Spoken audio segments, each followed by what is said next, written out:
This channel does not promote any violent, harmful, or illegal activities. All content provided by this channel is meant for an educational purpose only. UEN Jaipur is a perfect target for prospective students aspiring for good jobs, good education with future-ready skills. নমস্কার, দেখছেন টিভি9 বাংলা। আপনাদের সঙ্গে রয়েছি আমি শুভজিৎ মিত্র। ঘড়ির কাঁটা 8টা 6 মানে art reporter, art exclusive news. একের পর এক বড় খবরের দিকে নজর রাখতে হচ্ছে।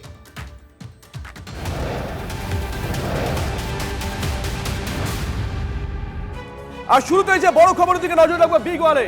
আজকে নিঃসন্দেহে বড় খবর চর্চায় রয়েছে। গতকাল রাত থেকেই নাবালিকাকে ধর্ষণের অভিযোগে উত্তাল মেখলিগঞ্জের জামালদহ।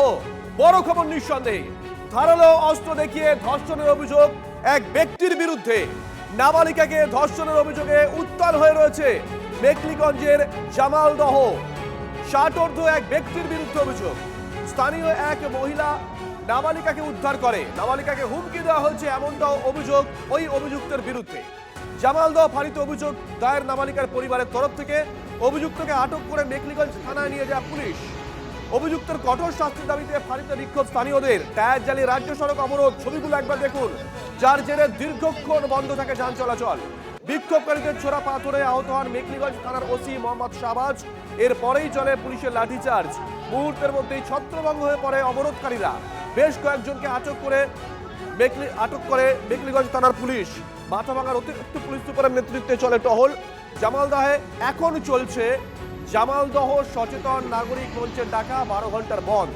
আজকে সকাল থেকেই থমথমে পরিবেশ। আমরা দুটো ছবি দেখাচ্ছি, গতকাল রাতের ছবি দেখাচ্ছি। জাতীয় সড়কে নেমে এসেছিলেন স্থানীয় বাসিন্দারা।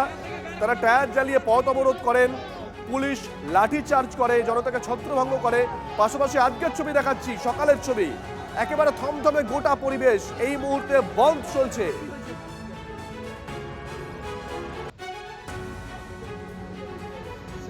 ঠিক কি অভিযোগ ওই অভিযুক্ত ব্যক্তির বিরুদ্ধে শুনুন। আমি শাস্তি চাই, যেটা আইনত শাস্তি হওয়ার সেটাই আমি চাই। 11 বছর। কোন ক্লাসে পড়তো? 6-এ উঠছে এবার। কিভাবে জানতে পারলেন এই ঘটনাটা আমরাও দেখি নাই, এই পাশের বাড়ি এক মহিলা দেখছে। আমাদের বাইরে একটা পিছনে বাগান আছে, ওই বাগানের মধ্যে একটা মামা বাড়ি পাশে, ওই মামাটা একটা বোনকে ধর্ষণ করতেছিল। তো আমি গিয়ে ওর জামরা কোলা ধরে সরাই, আমাকে পা হাত ধরে মাপ চাচ্ছিল। চাওয়ার পরে আমি নিয়ে গেলাম ওর বাড়িতে, মেয়েটাকে পৌঁছায় দিয়ে আসলাম। এতটুকুই। আমি যদি না যাই তো মেয়েটাকে মেরে ফেলতো। মেয়েটার মুখ চিপে করতেছিল, ওইরকম অবস্থা। দা ছিল সামনে। মেয়েটার বয়স কত ছিল? 11 বছর।